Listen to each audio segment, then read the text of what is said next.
ஓம் சாந்தி. August 23, 2024. காலை முரளி பாப்தாதா, மதுபன். இனிமையான குழந்தைகளே, துன்பத்தை அகற்றி சந்தோஷத்தை அருள்பவராகிய தந்தையை நினைவு செய்யுங்கள். அப்பொழுது உங்களுடைய துன்பங்கள் அனைத்தும் அகற்றப்பட்டு உங்கள் இறுதி எண்ணங்கள் உங்களை உங்களுடைய இலக்கிற்கு இட்டுச் செல்லும். கேள்வி: நடக்கும் பொழுதும் உலாவும் பொழுதும் நினைவில் இருக்க வேண்டும் என்ற வழிகாட்டலை தந்தை ஏன் உங்களுக்கு கொடுத்துள்ளார்? பதில்: 1. நினைவின் மூலமாக மாத்திரமே உங்களின் பல பிறவிகளின் பாவ சுமைகள் அகற்றப்படும். 2. நினைவின் மூலமாக மாத்திரமே ஆத்மாக்களாகிய நீங்கள் சத்தோப்பிரதானம் ஆகுவீர்கள். நீங்கள் நினைவில் இருப்பதற்கான பயிற்சியை இப்பொழுது முதல் கொண்டிருந்தால் உங்களுடைய இறுதி கணங்களில் ஒரே ஒரு தந்தையின் நினைவில் உங்களால் நிலைத்திருக்க முடியும். இறுதி நேரத்தை பற்றி நினைவு கூறப்பட்டுள்ளது. தங்களுடைய இறுதி கணங்களில் தங்களுடைய மனைவியை நினைவு செய்பவர்கள். 4. தந்தையை நினைவு செய்வதால் 21 பிறவிகளின் சந்தோஷம் உங்களின் முன்னிலையில் தோன்றுகிறது. முழு உலகிலும் தந்தையை போன்று இனிமையானவர் வேறு எவருமே இல்லை. இதனாலேயே தந்தையின் வழிகாட்டல், குழந்தைகளே, நடக்கும் பொழுதும் உலாவும் பொழுதும் என்னை மாத்திரம் நினைவு செய்யுங்கள். ஓம் சாந்தி. நீங்கள் யாருடைய நினைவில் அமர்ந்திருக்கின்றீர்கள்? அனைவரையும் துன்பத்திலிருந்து விடுவிப்பவரான இந்த உறவு முறையே அனைத்திலும் இனிமையான உறவு முறையாகும். தந்தை குழந்தைகளாகிய உங்களை பார்க்கும் பொழுது உங்களின் பாவங்கள் அனைத்தும் தொடர்ந்தும் அழிக்கப்படுகின்றன. ஆத்மா சத்தோப்பிரதான் ஸ்திதியை நோக்கி முன்னேறி கொண்டிருக்கின்றார். எல்லையற்ற துன்பம் உள்ளது. நினைவு கூறப்படுகிறது, அவர் துன்பத்தை அகற்றுபவரும் சந்தோஷத்தை அருள்பவரும் ஆவார்.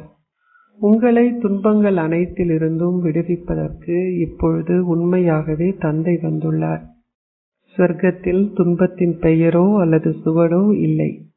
அத்தகையதோர் தந்தையை நினைவு செய்வது அதி முக்கியம் வாய்ந்தது. ஒரு தந்தை தன் குழந்தைகள் மீது அன்பை கொண்டிருக்கின்றார். எந்த குழந்தைகள் மீது தந்தை அன்பு செலுத்துகின்றார் என்பது உங்களுக்கு தெரியும். குழந்தைகளாகிய உங்களுக்கு விளங்கப்படுத்தப்பட்டுள்ளது.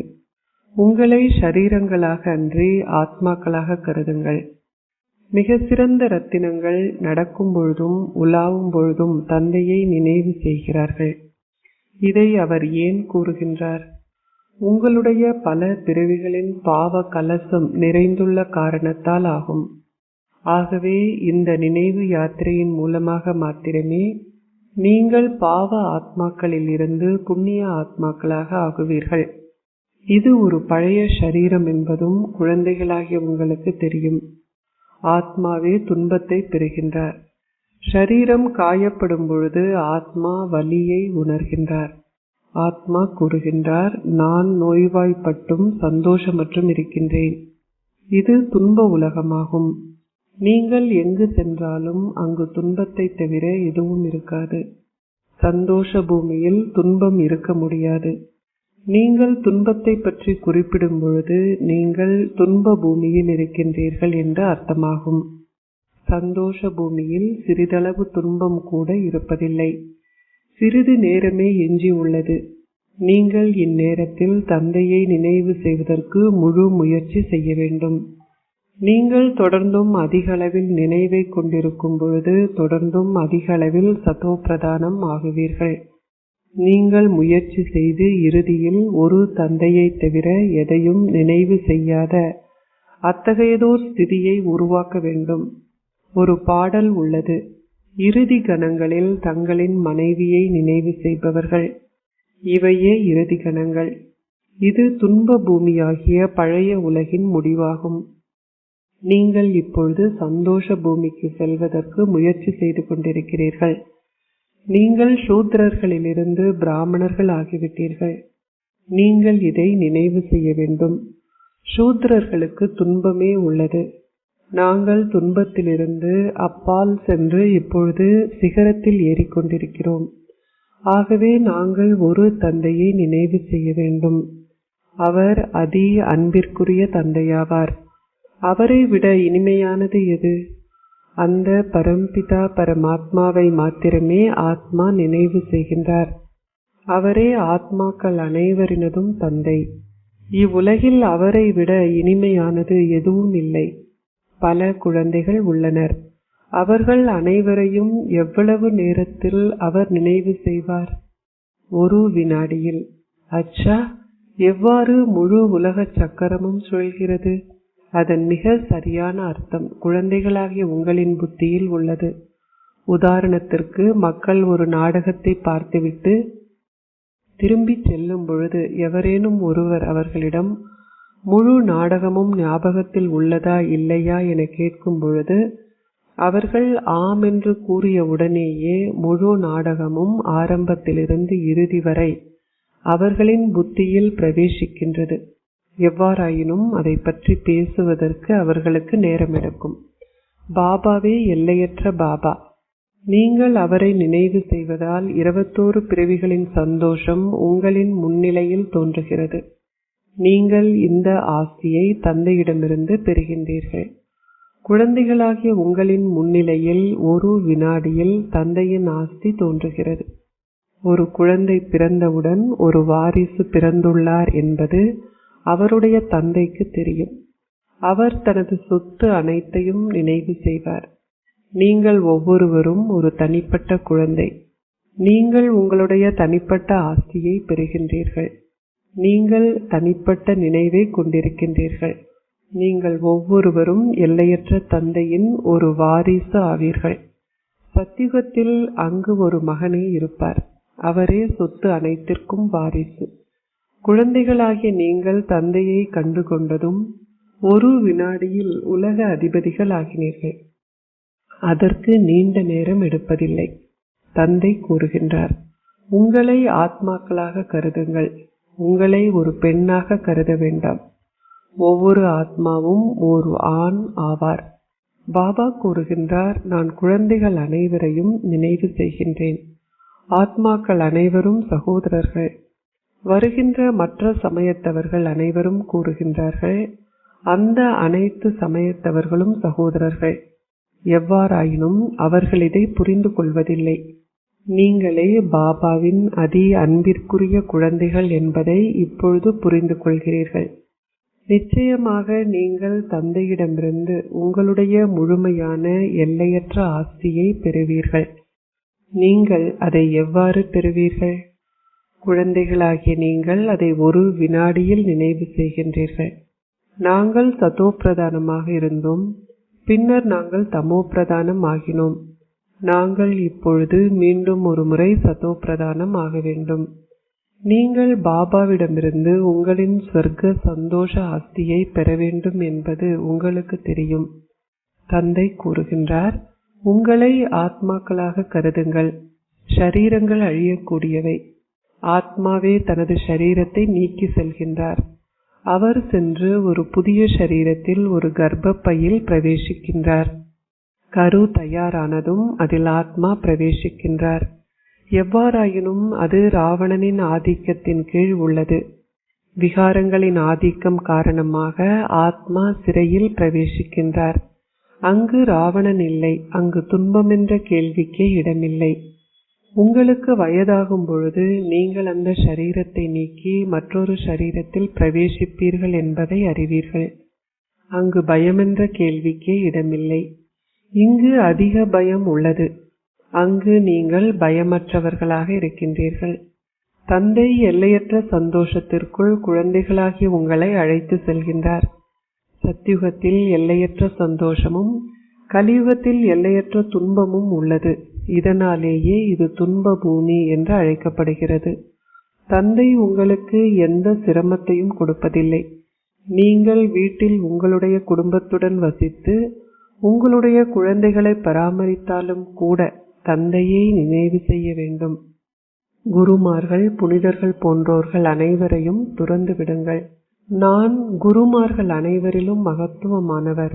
அவர்கள் அனைவரும் எனது படைப்புகள். என்னை தவிர வேறு எவருமே தூய்மையாக்குபவர் என அழைக்கப்பட முடியாது. பிரம்மா, விஷ்ணு, சங்கரரை நீங்கள் தூய்மையாக்குபவர் என அழைப்பீர்களா? இல்லை, தேவர்கள் கூட இவ்வாறு அழைக்கப்பட முடியாது. என்னை தவிர எவரும் இவ்வாறு அழைக்கப்பட முடியாது. குழந்தைகளாகிய நீங்கள் கங்கையை தூய்மையாக்குபவர் என அழைப்பீர்களா? அந்த நீர் ஆறுகள் எப்பொழுதும் ஓடிக்கொண்டிருக்கின்றன. கங்கை, பிரம்மபுத்திரா முதலிய ஆறுகள் எப்பொழுதும் உள்ளன. மக்கள் எப்பொழுதும் அவற்றில் நீராடுகிறார்கள். மழை பெய்யும் பொழுது வெள்ளம் ஏற்படுகிறது. அதுவும் துன்பமே. எல்லையற்ற துன்பம் உள்ளது. வெள்ளத்தில் எத்தனை பேர் மரணிக்கிறார்கள் என்று பாருங்கள். சத்தியுகத்தில் துன்பமென்ற கேள்விக்கு இடமில்லை. அங்கு மிருகங்களுக்கும் கூட துன்பம் கிடையாது. அவற்றுக்கு அகால மரணமும் கிடையாது. இந்நாடகம் இவ்வாறே உருவாக்கப்பட்டுள்ளது. பக்தி மார்க்கத்தில் அவர்கள் பாடுகிறார்கள், பாபா, நீங்கள் வரும் பொழுது நான் உங்களுக்கு மாத்திரம் உரியவனாகுவேன். அவர் வருகின்றார் இல்லையா? அவர் துன்ப பூமியின் இறுதிக்கும் சந்தோஷ பூமியின் ஆரம்பத்திற்கும் இடையில் வருகின்றார். எவ்வாறாயினும் இது எவருக்கும் தெரியாது. உலகின் ஆயுட்காலம் என்ன என்பது எவருக்கும் தெரியாது. தந்தை உங்களுக்கு அனைத்தையும் இலகுவாக கூறுகின்றார். உலகின் ஆயுட்காலம் 5000 வருடங்கள் என்பது உங்களுக்கு முன்னர் தெரியுமா? அது 100,000 வருடங்கள் என அந்த மக்கள் கூறுகிறார்கள். ஆனால் ஒவ்வொரு யுகமும் 1250 வருடங்கள் என தந்தை இப்பொழுது உங்களுக்கு விளங்கப்படுத்தியுள்ளார். ஸ்வஸ்திகாவில் அவர்கள் மிக சரியாக 4 சம பாகங்களை காண்பிக்கிறார்கள். அவற்றுக்கு இடையில் சிறிதளவு வித்தியாசமேனும் இருப்பதில்லை. ஒரு மிக சரியான கணக்கு இருக்க வேண்டும் என்றே பகுத்தறிவும் கூறுகின்றது. ஜெகநாத் புரியில் அவர்கள் ஒரு விசேஷ பானையில் சோறு சமைக்கும் பொழுது அது இயல்பாகவே 4 சம பாகங்களாக பிரிகின்றன. அதை செய்வதற்கான ஒரு வழிமுறையை அவர்கள் உருவாக்கி உள்ளார்கள். அங்கு மக்கள் அதிக அளவு சோற்றை உண்கிறார்கள். நீங்கள் ஜெகநாத் என்றோ அல்லது ஸ்ரீநாத் என்றோ அழைத்தாலும் அவை ஒன்றே. அவர்கள் இருவரையும் அவலட்சணமாக அவர்கள் காண்பிக்கிறார்கள். ஸ்ரீநாத் ஆலயத்தில் நெய் கலசங்கள் வைத்திருப்பதால் நீங்கள் நெய்யில் வறுக்கப்பட்ட மிக சிறந்த போஷாக்குகளை பெறுகின்றீர்கள். அவை அனைத்தையும் விற்பதற்கு அவர்கள் வெளியே கடைகளை வைத்துள்ளார்கள். அவர்கள் அங்கு மிக பெருமளவில் போகை படைக்கிறார்கள். யாத்ரீகர்கள் அனைவரும் சென்று கடைகளில் இருந்து அதை வாங்குகிறார்கள். ஜெகநாத்தில் அவர்கள் சோற்றை மாத்திரம் தயாரிக்கிறார்கள். ஒன்று ஜெகநாத், மற்றொன்று ஸ்ரீநாத் ஆகும். அவர்கள் சந்தோஷ பூமியையும் துன்ப பூமியையும் காண்பிக்கிறார்கள். ஸ்ரீநாத் சந்தோஷ பூமிக்கும் ஜெகநாத் துன்ப பூமிக்கும் உரிதானவை. மக்கள் காமச்சிதையில் அமர்ந்ததால் இந்நேரத்தில் அவலட்சணமானவர்கள் ஆகிவிட்டார்கள். அவர்கள் ஜெகநாத்திற்கு சோற்றையே போகாக படைக்கின்றார்கள். ஜெகநாத் ஏழையாகவும் ஸ்ரீநாத் செல்வந்தராகவும் அவர்கள் காண்பிக்கிறார்கள். ஒரு தந்தை மாத்திரம் ஞானக்கடல். பக்தியானது அறியாமை என அழைக்கப்படுகிறது. நீங்கள் அதிலிருந்து எதையும் பெறுவதில்லை. அங்கு குருமார்கள் பெரும் வருமானத்தை பெறுகிறார்கள். ஒருவர் திறமைசாலியாக இருந்து மற்றோர் அவரிடமிருந்து எதையாவது கற்றால் அவர்கள் கூறுவார்கள், இவரே எனது குரு, அவர் எனக்கு இதை கற்பித்தார். பிறவி எடுக்கின்ற அவர்கள் அனைவரும் பௌதீகமானவர்கள். இப்பொழுது உங்களுடன் இருப்பவர் யார்? ஷரீரமற்ற தந்தையே. அவர் கூறுகின்றார், இது என்னுடைய ஷரீரம் அல்ல. இதுவே முழுமையான 84 பிறவிகள் எடுத்துள்ள உங்களுடைய தாதாவின் ஷரீரமாகும். உங்களை சந்தோஷ பூமிக்கு அழைத்து செல்லும் பொருட்டு நான் இவருடைய பல பிறவிகளின் இறுதியில் இவரினுள் பிரவேசிக்கின்றேன். இவர் கௌமுக், பசுவின் வாய் எனவும் அழைக்கப்படுகின்றார். கௌமுக்கை பார்ப்பதற்கு மிக தொலைவிலிருந்தும் மக்கள் வருகிறார்கள். இங்கும் ஒரு கௌமுக் உள்ளது. நிச்சயமாக மலைகளிலிருந்தே தண்ணீர் வருகிறது. ஒவ்வொரு நாளும் மலைகளிலிருந்து கிணற்றுக்கு தண்ணீர் வருகிறது. அது ஒருபொழுதும் ஓய்வதில்லை. தண்ணீர் தொடர்ந்தும் வருகிறது. அருவிகள் எங்கிருந்து வந்தாலும் அவர்கள் அதை கங்கை நீர் என அழைக்கிறார்கள். அவர்கள் அதை கங்கை நீர் என்று கருதி கொண்டு நீராடுவதற்கு அங்கு செல்கிறார்கள். எவ்வாறாயினும் அந்த நீரின் மூலமாக எவரும் தூய்மையற்றவர்களில் இருந்து தூய்மையானவர்கள் ஆக முடியாது. தந்தை கூறுகின்றார், நானே தூய்மையாக்குபவர். ஓ ஆத்மாக்களே, சதா என்னை மாத்திரம் நினைவு செய்யுங்கள். உங்களின் ஷரீரங்களையும் உங்களுடைய ஷரீர உறவினர்கள் அனைவரையும் துறந்து உங்களை ஓர் ஆத்மாவாக கருதி என்னை நினைவு செய்யுங்கள். அப்பொழுது உங்களுடைய பல பிறவிகளின் பாவங்கள் அழிக்கப்படும். தந்தை உங்களை பல பிறவிகளின் பாவங்களிலிருந்து விடுவிக்கின்றார். இந்நேரத்தில் உலகிலுள்ள அனைவரும் தொடர்ந்தும் பாவம் செய்கிறார்கள். கர்ம வேதனை உள்ளது. நீங்கள் அனைவரும் உங்களுடைய முற்பிறவிகளில் பாவம் செய்துள்ளீர்கள். 63 பிறவிகளின் கணக்குகள் உள்ளது. சந்திரனின் கலைகள் போன்று சிறிது சிறிதாக உங்களுடைய கலைகள் தொடர்ந்தும் குறைவடைகின்றன. இதுவே எல்லையற்ற பகலும் இரவும் ஆகும். இப்பொழுது முழு உலகின் மீதும், குறிப்பாக பாரதத்தின் மீதும் ராகுவின் சகுனங்கள் உள்ளன. ராகுவின் கிரகணம் உள்ளது. இப்பொழுது குழந்தைகளாகிய நீங்கள் அவலட்சணமானவர்களிலிருந்து அழகானவர்கள் ஆகிக் கொண்டிருக்கிறீர்கள். இதனாலேயே ஸ்ரீ கிருஷ்ணரும் ஷியாம் சுந்தர் என அழைக்கப்படுகின்றார். அவர்கள் உண்மையிலேயே அவரை அவலட்சணமானவராக சித்தரித்துள்ளார்கள். அவர் காமச்சிதையில் அமர்ந்தார் என்கின்ற காரணத்தினால் அவர்கள் இந்த அடையாளத்தை காண்பித்துள்ளார்கள். எவ்வாறாயினும் மக்களின் புத்தி முற்றிலுமாக வேலை செய்வதில்லை. அவர்கள் சில நேரங்களில் அவரை அழகானவராகவும் சில நேரங்களில் அவலட்சணமானவராகவும் காண்பிக்கிறார்கள். நீங்கள் இப்பொழுது அழகானவர்கள் ஆகுவதற்கு முயற்சி செய்து கொண்டிருக்கிறீர்கள். நீங்கள் சதோப்பிரதானம் ஆகுவதற்கு முயற்சி செய்யும் பொழுது மாத்திரம் அவ்வாறு ஆகுவீர்கள். இதில் சிரமம் என்னும் கேள்விக்கே இடமில்லை. நீங்கள் இப்பொழுது இந்த ஞானத்தை கேட்டுக் கொண்டிருக்கிறீர்கள். பின்னர் அது மறைந்துவிடும். மக்கள் கீதையை கற்று கூறினாலும் இந்த ஞானத்தை அவர்களால் கூற முடியாது. அது பக்தி மார்க்கத்திற்கான சமய நூலாகும். பக்தி மார்க்கத்திற்குரிய பல சம்பிரதாயங்களும் பல சமய நூல்களும் உள்ளன. சிலர் சிலவற்றை வாசிக்கிறார்கள், மற்றோர் வேறு எதையோ வாசிக்கிறார்கள். மக்கள் ராமரின் ஆலயத்திற்கு செல்கிறார்கள். அவர்கள் ராமரையும் அவலட்சணமானவராக காண்பித்துள்ளார்கள். அவர்கள் ஏன் அவர்களை அவலட்சணமாக காண்பிக்கின்றார்கள் என்று சிந்தித்து பாருங்கள். கல்கத்தா காளியும் உள்ளார். அவர்கள் அவரை மா மா, தாயே தாயே என்று அழைத்து விரக்தியை அனுபவம் செய்கிறார்கள். அவரே அதிபயமானவர். அவர்கள் அவருடைய மிக பயங்கரமான ரூபத்தையும் காண்பிக்கிறார்கள். அவர்கள் அவரை தாயே என அழைக்கிறார்கள். உங்களிடம் இந்த ஞான அம்பும் ஞான வாளும் இருப்பதால் அவர்கள் அவரை ஆயுதங்களுடன் காண்பிக்கிறார்கள். உண்மையில் முன்னர் அவர்கள் மக்களை காளிக்கு அர்ப்பணிப்பது வழக்கமாகும். அரசாங்கம் அதை நிறுத்திவிட்டது.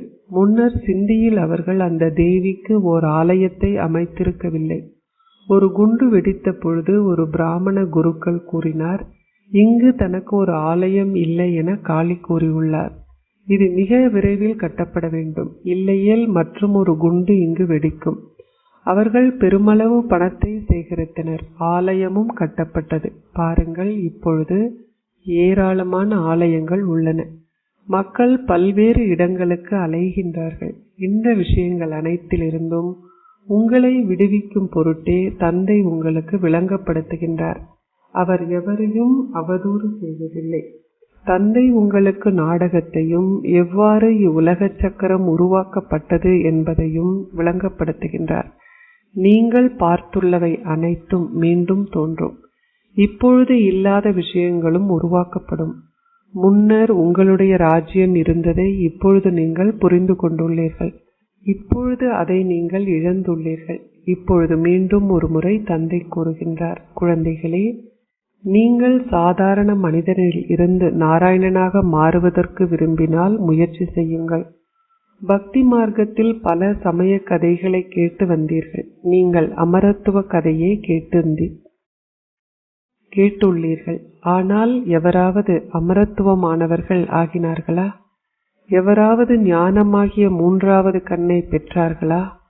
தந்தை இங்கு அமர்ந்திருந்து இந்த விஷயங்களை விளங்கப்படுத்துகின்றார். அக்கண்களால் தீயவை எவற்றையும் பார்க்க வேண்டாம். அனைத்தையும் குற்ற கண்களால் அல்லாது குற்றமற்ற கண்களால் பாருங்கள். இப்பழைய உலகை பார்க்க வேண்டாம், அது அழிக்கப்பட உள்ளது. தந்தை கூறுகின்றார், இனிமையிலும் இனிமையான குழந்தைகளே, உங்களுக்கு 21 பிறவிகளுக்கான ராஜ்யத்தை கொடுத்த பின்னர் நான் செல்லப் போகின்றேன். அங்கு வேறு எவருடைய ராஜ்யமும் இருக்காது. அங்கு துன்பத்தை பற்றிய குறிப்பே இல்லை. அங்கு நீங்கள் மிகவும் சந்தோஷமானவர்களாகவும் செல்வந்தர்களாகவும் இருக்கின்றீர்கள். இங்கு மக்கள் பட்டினியால் மரணிக்கிறார்கள். அங்கு நீங்கள் முழு உலகையும் ஆட்சி செய்கிறீர்கள். உங்களுக்கு சிறிதளவு நிலமே தேவைப்படுகிறது. முதலில் அது சிறிய பூந்தோட்டமாக இருந்து பின்னர் படிப்படியாக வளர்ச்சியடைந்து கலியுக இறுதியில் மிகவும் பெரியதாக ஆகின்றது. 5 விகாரங்களின் ஆதிக்கத்தின் காரணமாக அது ஒரு முட்காடு ஆகின்றது. தந்தை கூறுகின்றார், காமமே கொடிய எதிரி. அதன் ஆரம்பத்திலிருந்து மத்தியமத்தின் மூலமாக இறுதி வரை நீங்கள் துன்பத்தை அடைகின்றீர்கள். இப்பொழுது நீங்கள் இந்த ஞானத்தையும் அந்த பக்தியையும் விளங்கிக் கொண்டிருக்கிறீர்கள். விநாசம் உங்களின் முன்னால் உள்ளது. ஆகவே இப்பொழுது விரைவாக முயற்சி செய்யுங்கள். இல்லாதுவிட்டால் உங்களின் பாவங்கள் அழிக்கப்பட முடியாது. தந்தையின் நினைவை கொண்டிருப்பதனால் மாத்திரமே உங்களின் பாவங்கள் அழிக்கப்பட முடியும். ஒரே ஒரு தந்தை மாத்திரமே தூய்மையாக்குபவர். முன்னைய கல்பத்தில் முயற்சி செய்தவர்கள் நிச்சயம் அதை மீண்டும் செய்வார்கள். பின்தங்கி விடாதீர்கள். ஒரே ஒரு தந்தையை தவிர எவரையும் நினைவு செய்ய வேண்டாம். மற்ற அனைவரும் உங்களுக்கு துன்பத்தையே விளைவிக்கின்றார்கள். உங்களுக்கு சதா சந்தோஷத்தை கொடுப்பவரை நினைவு செய்யுங்கள். இதை பற்றி கவனக்குறைவாக இருக்க வேண்டாம். நீங்கள் அவரை நினைவு செய்யாது விட்டால் எவ்வாறு தூய்மையாகுவீர்கள்? அச்சா, இனிமையிலும் இனிமையான அன்பிற்குரிய எப்பொழுதோ காணாமல் சென்று இப்பொழுது கண்டெடுக்கப்பட்டிருக்கும் குழந்தைகளுக்கு உங்கள் தந்தை தாயாக இருக்கும் பாப் தாதாவின் அன்பும் நினைவுகளும் காலை வந்தனங்களும். ஆன்மீக தந்தை ஆன்மீக குழந்தைகளுக்கு நமஸ்தே கூறுகின்றார். ஆன்மீக குழந்தைகள் ஆன்மீக தந்தைக்கு நமஸ்தே கூறுகின்றோம். தாரணைக்குரிய சாரம் 1. உங்களுடைய கண்களால் தீயவை எவற்றையும் பார்க்க வேண்டாம். தந்தை உங்களுக்கு கொடுத்துள்ள குற்றமற்ற கண்ணாகிய ஞானமாகிய 3வது கண்ணால் அனைத்தையும் பாருங்கள். சதோப்பிரதானம் ஆகுவதற்கு முழு முயற்சி செய்யுங்கள். 2. உங்கள் வீட்டையும் குடும்பத்தையும் பராமரிக்கும் நேரத்தில் அனைவரிலும் அதி அன்பானவராகிய தந்தையை நினைவு செய்யுங்கள். இறுதியில் ஒரு தந்தையை தவிர எதையும் நினைவு செய்யாத அத்தகையதோர் ஸ்திதியை உருவாக்குங்கள். ஆசீர்வாதம். நீங்கள் ஆதார ரூபமாக இருந்து உங்கள் மேன்மையான மனோபாவம் மூலம் உலகின் சூழ்நிலையை மாற்றுவீர்களாக. குழந்தைகளான நீங்கள் உங்களின் சொந்த வாழ்வுகளுக்கு மட்டும் ஆதாரம் அளிப்பதில்லை, ஆனால் உலகின் சகல ஆத்மாக்களுக்கும் ஆதார ரூபங்கள் ஆகின்றீர்கள். உங்கள் மேன்மையான மனோபாவத்தினால் உலகின் சூழ்நிலை மாற்றமடைகிறது. உங்கள் தூய பார்வை மூலம் ஆத்மாக்கள் உலகின் ஜடப்பொருள் இரண்டும் தூய்மையாக்கப்படுகின்றன. உலகம் அதாவது சிருஷ்டி உங்கள் பார்வையால் அதாவது திருஷ்டியால் மாற்றமடைகிறது. உங்கள் மேன்மையான செயல்களால் உலகம் மேன்மையாக்கப்படுகிறது. நீங்கள் இப்பொழுது அத்தகையதோர் பெரிய பொறுப்பு கிரீடத்தை அணிந்து கொள்வதனால் எதிர்காலத்திலும் கிரீடத்தையும் சிம்மாசனத்தையும் பெறுவீர்கள். ஸ்லோகம். சர்வ சக்திவான் தந்தையை உங்கள் சகப்பாடி ஆக்கினால் எந்த தடைகளாலும் உங்களை நிறுத்த முடியாது. ஓம் சாந்தி.